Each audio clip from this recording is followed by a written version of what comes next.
우리가 레스토랑에서 포크와 나이프를 들고 설레는 마음으로 기다리는 음식, 바로 경양식 돈가스입니다. 큼직하고 얇게 편 고기 위에 달콤하고 진한 소스가 넉넉히 뿌려져 있죠.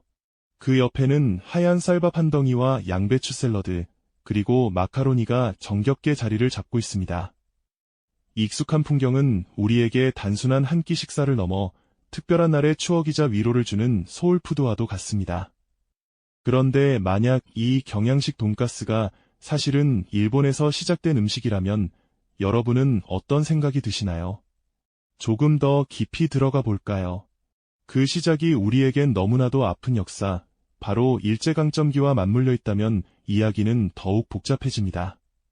어떻게 일본에서 건너온 음식이 우리의 추억을 대표하는 음식이 될 수 있었을까요?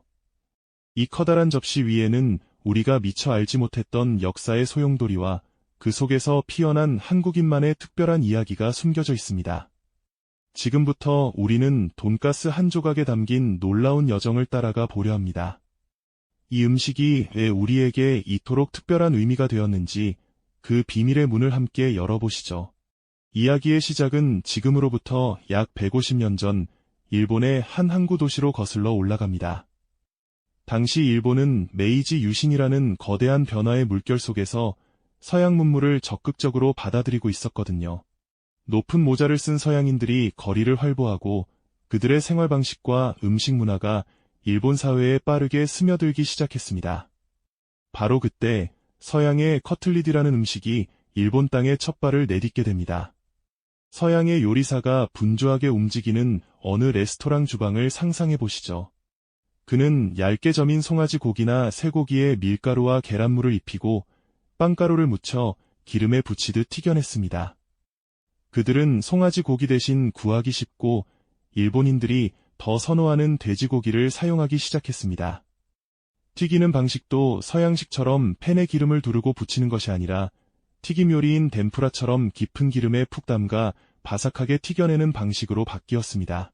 돼지를 뜻하는 돈과 커틀릿을 일본식으로 발음한 카츠레츠가 합쳐져 우리가 아는 돈카츠라는 새로운 이름이 탄생하는 순간이었습니다. 포크와 나이프 대신 젓가락으로 편하게 집어 먹을 수 있도록 미리 잘라서 제공하는 세심함도 더해졌죠. 당시 돈카츠는 서양을 따라잡아 부강한 나라를 만들자는 부국강병의 상징이자 육식을 통해 서양인처럼 강한 체격을 갖자는 열망이 담긴 음식이기도 했습니다. 도쿄 긴자에 세련된 경양식 레스토랑에 앉아 돈카츠를 먹는 것은 곧 새로운 시대를 받아들이고 근대화의 흐름에 동참하는 행위로 여겨졌습니다. 그렇게 일본에서 근대화의 상징으로 자리 잡은 돈가스가 한반도에 들어온 것은 우리의 의지와는 상관없는 일이었습니다. 시대는 암울했던 일제강점기. 일본인들이 조선으로 건너오면서 그들의 문화와 생활 방식도 함께 유입되었고 돈가스도 그 흐름을 타고 경성의 번화가의 모습을 드러내기 시작했습니다. 당시 경성의 명동이나 충무로 같은 곳에는 일본인들이 운영하는 서양식 레스토랑, 즉 경양식 집들이 하나둘 생겨났습니다. 그곳의 메뉴판에는 돈가스라는 이름이 당당히 올라 있었죠. 하지만 당시 보통의 조선 사람들에게 돈가스는 그림의 떡과도 같은 존재였습니다. 한 끼 식사 비용이 쌀면말의 가치와 맞먹을 정도로 비쌌기 때문에 일본인 관리나 친일파 혹은 극소수의 부유층만이 맛볼 수 있는 아주 특별한 음식이었거든요. 그들에게 돈가스를 먹는다는 것은 단순한 식사를 넘어 일본의 근대 문화를 향유하고 있다는 과시이자 식민 지배계층과 자신을 동일시하는 행위이기도 했습니다. 한편 일본으로 유학을 떠났던 조선의 지식인이나 학생들도 돈가스를 접하게 됩니다. 일본의 발전된 모습을 목격하며 느꼈던 좌절감, 길고 어두웠던 식민의 시대가 끝나고 해방의 기쁨도 잠시, 우리는 동족상잔의 비극인 한국 전쟁을 겪으며 모든 것이 폐허로 변해버린 땅 위에 서게 되었습니다. 그리고 바로 이 시기에 일본에서 건너온 돈가스는 한국인의 손에 의해 전혀 다른 음식으로 다시 태어나는 위대한 변신을 시작합니다. 전쟁 후 미군 부대에서 흘러나온 돼지고기와 밀가루, 식용유 같은 식재료들은 새로운 음식 문화를 만들어내는 중요한 기반이 되었습니다.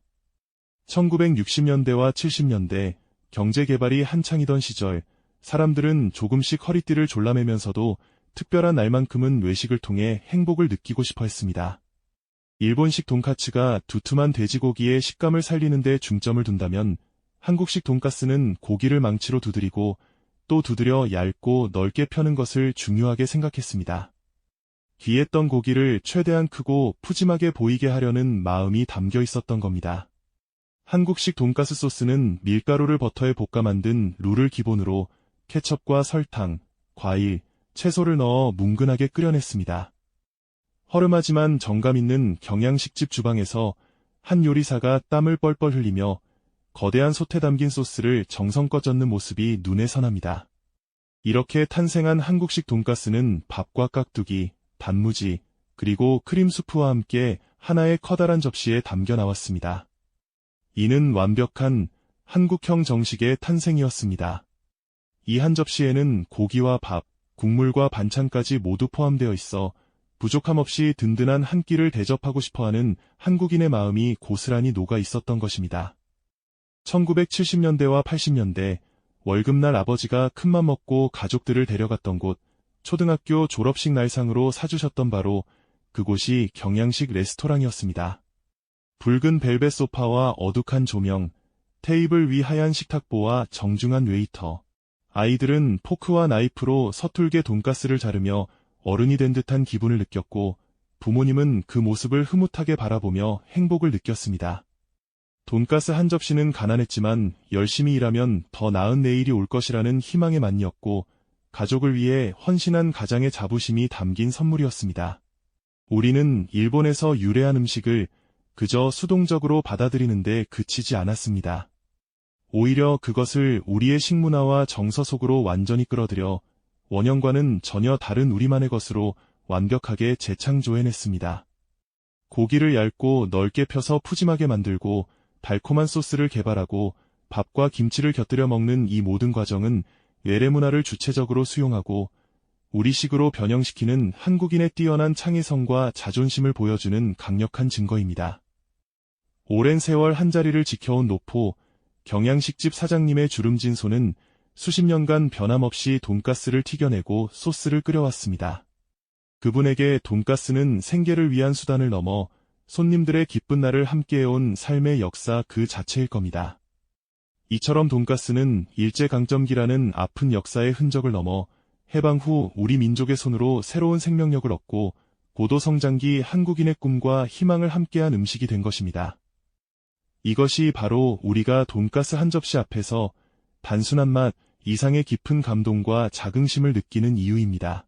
우리가 너무나 당연하게 여기며 즐겨왔던 경양식 돈가스. 그 시작은 서양의 커틀린이었고 일본의 돈카츠를 거쳐 일제강점기라는 아픈 역사의 통로를 통해 우리에게 전해졌습니다. 하지만 이야기는 여기서 끝나지 않았습니다. 우리는 이 음식을 그대로 두지 않았습니다. 우리의 손으로, 우리의 입맛으로, 그리고 우리의 마음으로 돈가스를 완전히 새롭게 빚어냈습니다. 두툼한 고기는 온 가족이 나누어 먹어도 넉넉하도록 넓고 푸짐해졌고 낯선 소스는 밥과 함께 먹어도 맛있는 달콤하고 부드러운 맛으로 바뀌었습니다. 그리고 마침내 밥과 김치가 곁들여진 한 접시의 훌륭한 식사로 완성되었죠. 이것은 단순한 레시피의 변화가 아닙니다.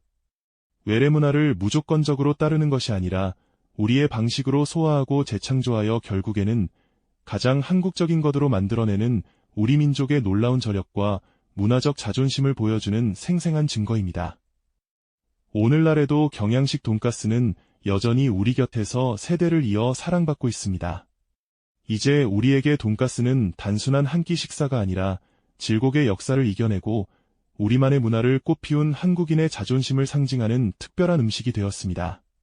이 한 접시의 돈가스에서 당신은 어떤 추억을 발견하시나요? 오늘 이야기가 흥미로우셨다면 구독과 좋아요 부탁드립니다. 다음 영상에서는 우리 주변의 또 다른 평범한 것 속에 숨겨진 놀라운 진실을 파헤쳐 보겠습니다.